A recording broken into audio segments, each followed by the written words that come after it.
Farewell, the Prince's Landing Stage, River Mersey, fare thee well. Tony, I noticed that Raheem Sterling's and Real Madrid are fluttering their eyelashes at each other a little bit today, which he answered a perfectly sensible question, by the way. There's no suggestion here that Raheem Sterling's agitating for a move, but he talked to a big Spanish newspaper, so inevitably that's what happens. Well, yeah, and it was the manner in which he answered the question. You know, they asked him what he would like to play for Real Madrid. You know, is the camera running? You know, are you taping this? So kind of the giveaway. Well, he's wary. Yeah, and well, yeah, and well, one of the things, you know, we know that when he was at Liverpool, he agitated for a move away, and probably him and his agent mishandled it. Although, but frankly, they had a perfectly justifiable case for the way he was treated. Yeah. You know, he's demonised by the cop, Raheem Sterling, but you know what? Any one of those fellas in there, if they would have been treated like Raheem was by Liverpool, they would have gone. Yeah. You know, it's as simple as that. And that's sensible. And can you give any detail on what actually happened? Yeah, I mean, you know, they were flogging the kids into the grounds, and they were paying them 30 grand a week, and at the same time, Stuart Downing, who was, frankly, you know, not as good as Raheem Sterling, it turns out. Well, you know, he was on more than 70,000 a week, and they wouldn't put his money up. When he asked for, when they finally give him a pay rise, they wouldn't put him anywhere near Daniel Sturridge, who was on 140. They offered him 100,000, and it was an insult. You know, it was he had. He had Brendan Rodgers playing him at wing back. Now that's a really good idea, isn't it? You know, we got this kid here. He's got the ability to dribble past people. Yeah. Play at wing back. Yeah, right back. Oh, and have a go at left back. So he was getting shifted around to various positions.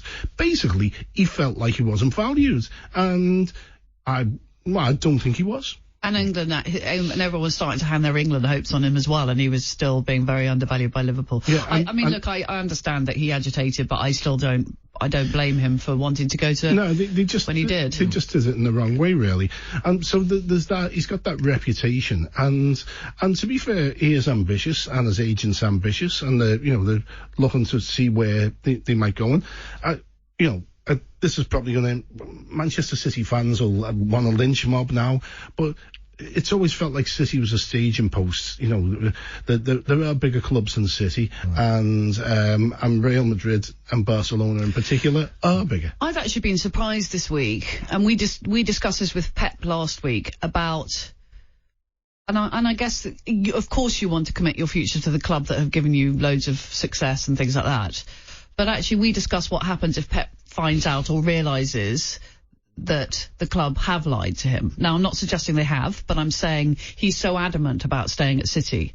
And if you are a player like Raheem Sterling and you love playing at City, and City is your place where you've made your name, you know, which it really is in terms of trophies, then I wouldn't be saying I adamantly stay at City come what may, because you just don't know what's going to happen there in the next couple of years. Yeah, and a point that I want to reinforce is that City's defence is that it's the football leaks, the investigatory chamber, the evidence that they have against City, they are certain, does not come from football leaks, it comes from City itself. So they are still fairly certain. The one thing I would say on that as well is we've passed the point where the independent bodies have ruled on City, and now the UEFA politicians come into it before the Court of Arbitration for Sport. That went well with PSG, didn't it? Yeah, so my God. But some bridges might have been burned. But yeah, you make a very good point that if it comes out that indeed City have transgressed, there's going to be a lot of people there who are thinking, why am I staying? Yeah. Particularly if the ban is upheld for 2 full seasons. If it's 1, it's maybe not such a disaster. Watch this space. So fare thee well, my own true love. When I return, united we will be. It's not the leaving of Liverpool that grieves me, but my darling, when I think